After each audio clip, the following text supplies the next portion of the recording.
Hey there, folks. Eddie Inzauto, GamerNode.com, and I'm back again with another card game review. This one is a superhero-themed deck builder called Emergents Genesis from Urban Island Games. We're going to take a look at it, show you how it's played, and I'll tell you what I think. Stay tuned.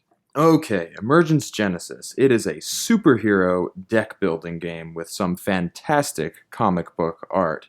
It features a variety of different characters and 4 different types of cards that match the 4 different types of superheroes. Now, this isn't the first superhero-themed deck builder. We've had Marvel Legendary, we've had the DC deck building game, and not a deck builder, but similarly an original superhero game. We've had Sentinels of the Multiverse. And each one is different, and Emergence Genesis takes elements from each of those to create its own little superhero deck builder identity. It has some unique mechanics, and it has some interesting facets to its gameplay, and we're going to check that out and see how those come together as an entire game. So, I mentioned these different heroes, and there are a bunch of different heroes, each of the 4 types. There are the Strong Harm, the Acolytes, the Non-Stop, and the Sculptor types. And they each focus on a different sort of strategy for winning the game. So you have very attack-based characters, very skill-based characters, characters that like to draw a lot of cards, and characters that like to rebuild their deck and refocus what they're doing. And I guess focus is a bad word because that's one of the cards used to build your in-game currency called skill. Now, the game uses a bunch of interesting names. So the deck from which all the cards in the game come before they're available to be purchased is called the book. And then continuing with that theme, the 6 cards that are available for purchase at all times throughout the game is called the page. And what you're using is, as I said before, skill to purchase these cards using enough skill to match the value on the top of the card. These cards up here are all the same. They're all stacked in piles. They are called the panel. And those are available to all players, though each one matches one of the 4 different types of characters and can sort of help them out. As in most deck builders, you have a starting deck of cards. This one is comprised of a bunch of focus cards, which give you 1 point of skill that you'll be using, like I said, to purchase cards from out here on the table. And then punch cards, because this is a competitive game in which you're trying to defeat all of the other heroes from around the table.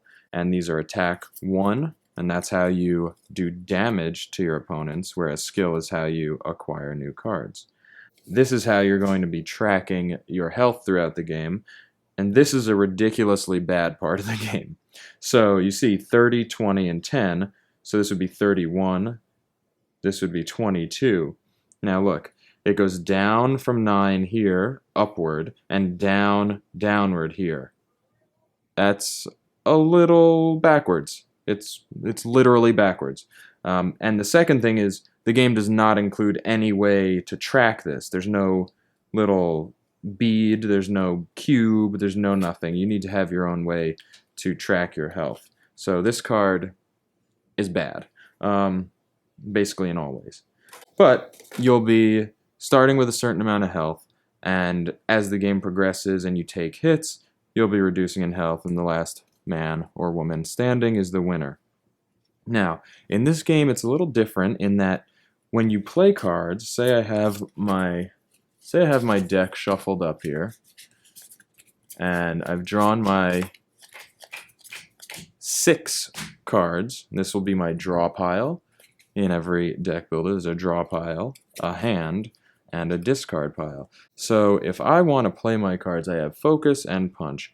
The way that you play them is one at a time. So I'm playing skill. I'm playing skill, and I'm buying the cleave card, okay? Or maybe I'd buy the teleportal card, and then a new card comes from the book to the page. Now, I want to attack my opponent, okay? So I will then play an attack 1. And here, the player who I'm attacking has the opportunity, because this mechanic, the tactics mechanic in Emergents Genesis, which is really cool, lets them immediately defend or counter. So there's an element here, because you're playing one at a time, where you as the defender have to decide whether you want to use your counterattacks and defense cards at that moment to stop that particular damage, or to stop damage that may come later in that round, later in that player's turn, later from another player. Or don't use it at all, don't defend or counter at all, and save that card to use on your own turn, because each of those tactics cards, like this oust card, they have their own ability. So this one lets you erase a card from your hand or the page. This is one of those deck restructuring cards that the sculptor class likes to use, and these are very good to have. As you may or may not know, in a deck builder, getting rid of your starting cards is often just as important as gaining new cards, because you need to weed out all of the less powerful cards and make your more powerful cards come back into your hand more frequently. So if that attack came out and the player who has this card wanted to block it, they would immediately play, I will defend 1. Okay, well, now as the attacking player, I'm going to continue, and I punch again. Okay, that was the second punch. Now they take, the defending player will take damage if they don't have any additional defensive cards. And then if anything, if you don't use something, it gets tossed. It goes into your discard pile with whatever you bought, and you draw up the next 6 cards, and then you would shuffle and place those back in your draw deck, and you have your new hand. So this is just like any other deck builder in that sense, but these tactics cards, they are the hotness of this game, and I think they're really cool. This one's a defend 2. You can stop 2 damage. This is a defend 1, so a lot of the similar stuff. Now sometimes, if you're defending, you may also take an action at the same time. If you make a defense of 1, you can erase a card from your hand or the discard pile, your discard pile. So that's cool. That's a more expensive card. It's a 5 as opposed to a 2 or 3, and it lets you do that extra thing. Just like this defend 2 allows you to draw a card.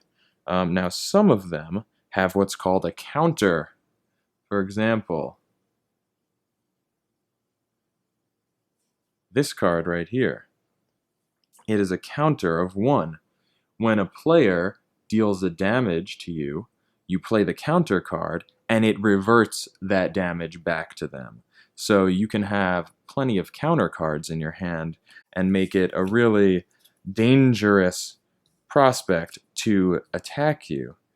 There are gear cards as well. This is something that I didn't mention. These cards, they have a little hex instead of a circle on top, and when you play them, they go down on the table in front of you, and now this remains here at my position around the table, and anytime I want, every turn, well, once per turn, I can say, okay, I'm going to use this gear card, and what I would have to do is say I have my hand of cards. I'd be like, I'm going to take these 3 skill, and that is sufficient enough to reactivate my gear, and now I can erase a card from the page. You know what?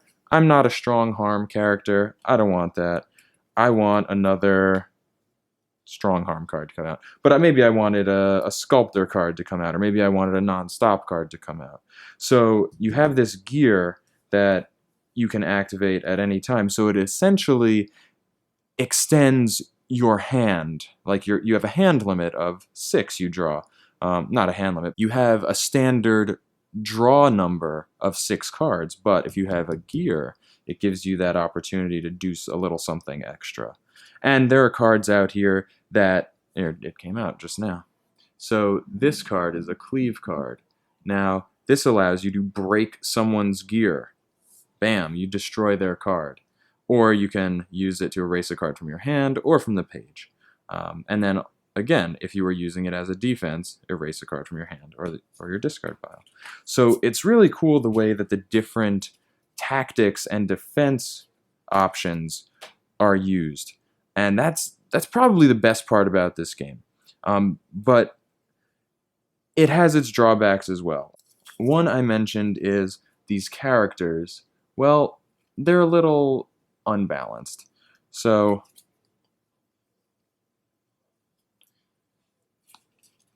for example, this guy, Zeroth. So he lets you, once during your turn, reveal the top card of the book and let everyone bid on it with health points. So it's just an auction. He doesn't really gain anything, so that's kind of lame. Whereas some other cards, like Helios, has his own construct deck. He's got all this interesting stuff that lets him draw a card or heal himself or attack or race, and so Mazer is another one right here. Once during your turn, you can erase a card from the page, and if it was a sculptor, you heal one. So he can heal anytime there's a sculptor card out there. And healing is important, because that's the point of the game. So, again, I would definitely say that these cards could be better balanced, or players should at least really know what they're getting into before they choose their character. So that's one. Obviously, that ridiculous hit point card is another drawback.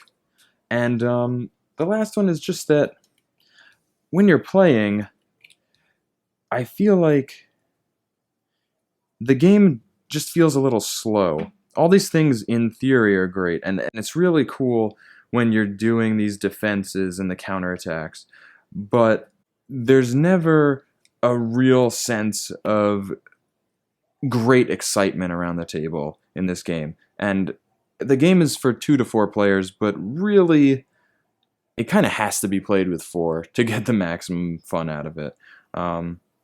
So that is how I would recommend playing this game. I don't think it's the greatest game. I think probably most people would prefer the other deck builders mentioned, and even other non-superhero themed deck builders.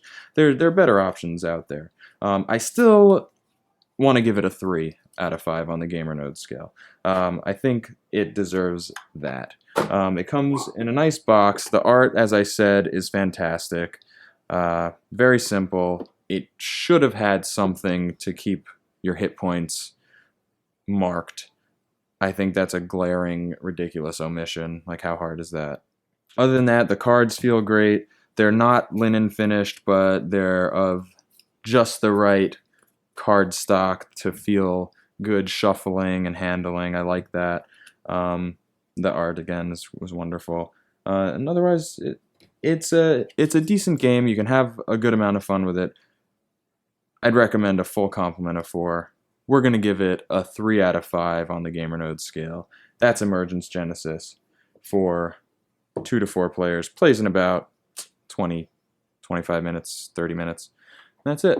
Thanks for watching. If you like videos like this, remember to give us a thumbs up and subscribe for all of our new stuff when it comes out.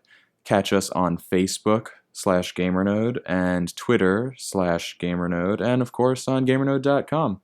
And keep an ear out for the GamerNode Show podcast on iTunes and Stitcher. Thanks for watching, and we'll see you next time.